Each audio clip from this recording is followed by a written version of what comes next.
Dans le monde extérieur, nous sommes généralement prudents, nous prenons des précautions pour nous protéger et protéger ce que nous possédons. Le domaine des assurances est un domaine très florissant. Nous assurons tout, notre maison, notre auto, notre santé, notre vie. Pourtant, en ce qui concerne notre être intérieur, nous laissons le plus souvent les portes toutes grandes ouvertes, n'importe qui et n'importe quoi peut y entrer, s'y installer et finir par tout saccager. C'est là le grand apprentissage que nous avons à faire, savoir quelles énergies inviter en nous et à quelle influence refuser l'entrée de notre temple intérieur. C'est une question de discernement, de lucidité, de conscience. Celui qui est inconscient ne se rend pas compte que ce qu'il vit est le fruit de ce qu'il a laissé entrer en lui et qui s'est enraciné dans sa terre intérieure. Il pense que ses malheurs viennent de son environnement ou des autres.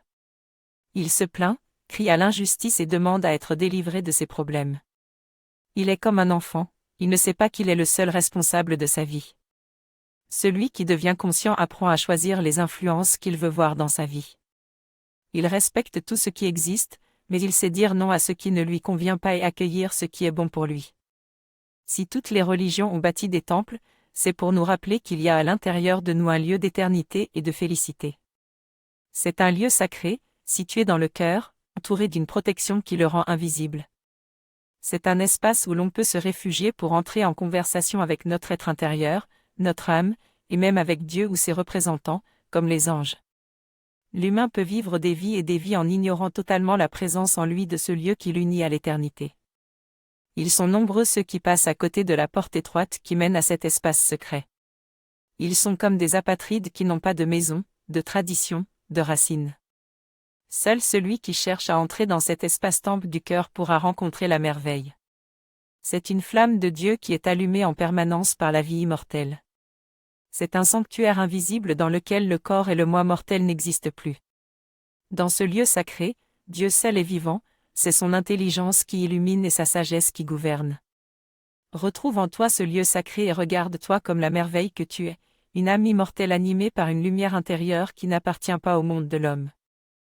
La grande faiblesse des humains est de chercher la puissance à travers les armes. Celui qui se sent fort parce qu'il a une arme est un faible. Si l'homme a besoin d'armes pour se sentir puissant, c'est qu'en réalité il a peur et veut se rassurer lui-même. Il est dans le stress, la confusion, il n'a plus aucune souplesse ni maîtrise. La seule véritable puissance réside dans une vie intérieure unie à la vie supérieure dans la souplesse et l'harmonie. Si tu es souple, tu n'as pas peur et tu demeures ouvert aux opportunités qui peuvent se présenter. Tu attires alors vers toi la force créatrice. Si au contraire tu es crispé, tu vis dans une peur permanente et tu n'as pas confiance en toi parce que tu n'es pas connecté à ton être véritable. Tu oublies que c'est toi-même qui attires dans ta vie les influences qui peuvent te permettre de réaliser tes objectifs. Tu t'en remets alors à l'illusion que l'argent va régler tous tes problèmes. Cela devient ton moteur et au final, tu détruis la force créatrice qui se trouve en toi en la mettant au service de tes peurs et de tes limitations. La clé de la réussite, assure-toi que tes projets ou tes désirs ne viennent pas de la peur du manque ou d'une volonté de puissance, présente-les alors devant les mondes divins afin qu'ils te donnent leur bénédiction.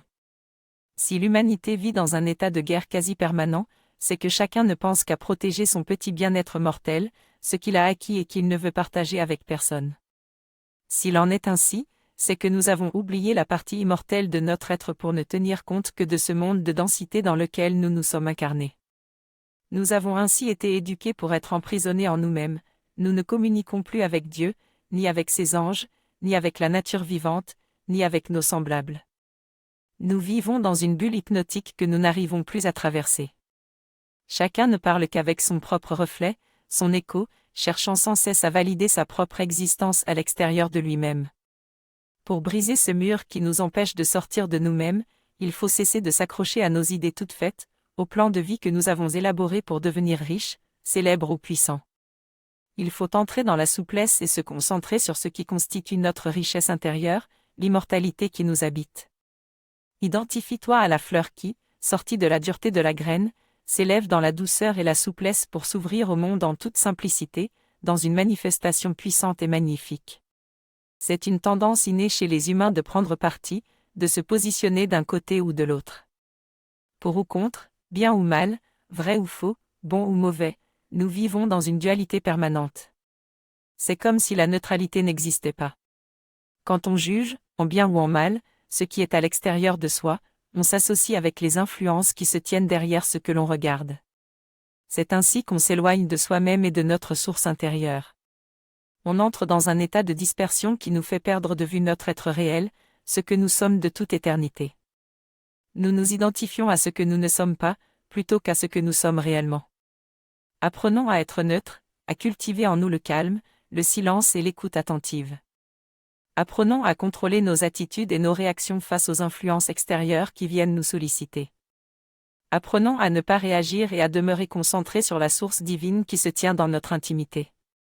Nourrissons-nous de l'énergie de cette source qui vit en notre être profond, c'est l'âme de Dieu qui nous anime. Tout comme l'animal n'a pas besoin de parler pour transmettre ce qui est essentiel à sa descendance, ce qui est transmis à l'enfant qui vient de naître ne passe pas par la compréhension des mots et encore moins par les écrits.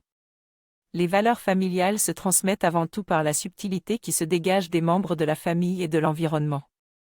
Les gestes et les mots sont importants pour dire l'amour, mais ce que l'enfant capte avant tout, ce sont les atmosphères, les énergies, les esprits.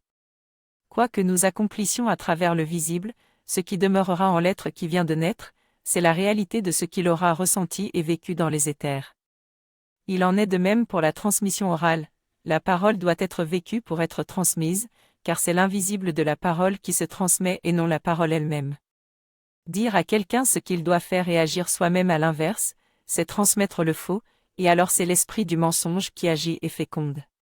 Seul ce qui est vrai et vécu est digne d'être transmis. L'éducation et la transmission sont fondamentales pour un futur sain et harmonieux de l'humanité. Soyons attentifs à transmettre ce qui a vraiment de la valeur, ce qui vient de notre âme et qui pourra nourrir l'âme de nos descendants.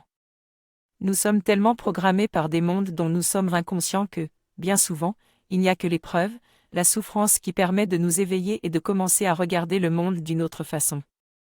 Nous sommes comme enfermés dans une image mentale, un comportement qui nous emprisonne dans une atmosphère spécifique et qui nous empêche de percevoir les choses autrement.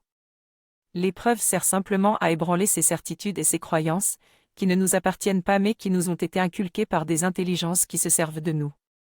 Celui qui ne se remet jamais en question, persuadé qu'il sait et qu'il a raison, est mûr pour l'épreuve. C'est l'épreuve qui lui fera comprendre que sa pensée s'est figée et que sa compréhension de la vie est tout au plus un point de vue personnel. Ne t'arrête pas sur ton chemin d'apprentissage et d'évolution. La vie n'aime pas ce qui stagne, elle aime ce qui cherche à aller de l'avant, les nouvelles inspirations, ce qui peut la faire grandir et prospérer. Sois toujours à la recherche de quelque chose de plus grand, de plus large, de plus noble qui t'apporte la liberté de penser, d'agir et d'aimer.